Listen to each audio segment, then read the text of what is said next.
در 16 ژوئیه 1979 صدام حسین رئیس جمهور عراق شد. تنها 6 روز پس از به قدرت رسیدن، صدام در یک جلسه بزرگ دست به کشتار افرادی زد که برای به ریاست رسیدن او تلاش کرده بودند.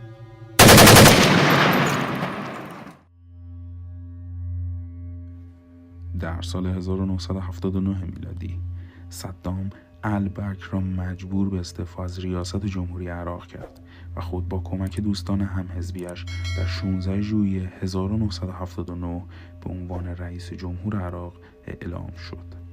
صدام حسین تنها 6 روز پس از قدرت مطلق شدن در جلسه حزب بعث با غرور و تکبر زیاد پشت تریبون رفت و سیگار خودش رو روشن کرد و شروع به خوندن اسامی کرد که باید سالن رو ترک میکرد.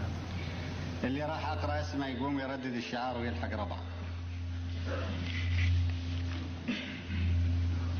طاهر احمد امين، اسماعيل ابراهيم النجار، بدن فاضل، ماجد عبد الستار، سلمان داوود نجرس، وليد صالح محمد،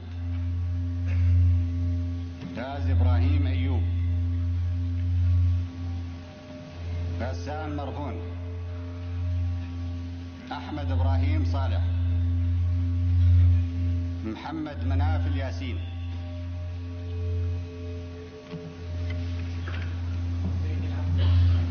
در میان اعلام کردن اسامی، محمد مناف الیاسینی با اعتراض از صندلی خودش بلند میشه.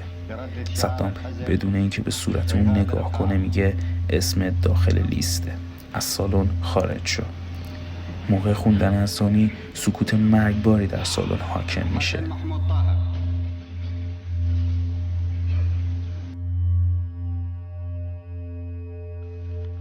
اسامی 68 نفر از اعضای حزب بعث توسط صدام خونده شد. 22 نفر از این افراد به اعدام محکوم شدند. وظیفه تیربارون این 22 نفر به عهده مابقی دستگیر شدگان بود. مابقی افراد حزب شروع به خوشحالی میکنن. خوشحال از اینکه در فهرست نبودن. ایستاده برای صدام دست میزنند و اون رو تشویق میکنن.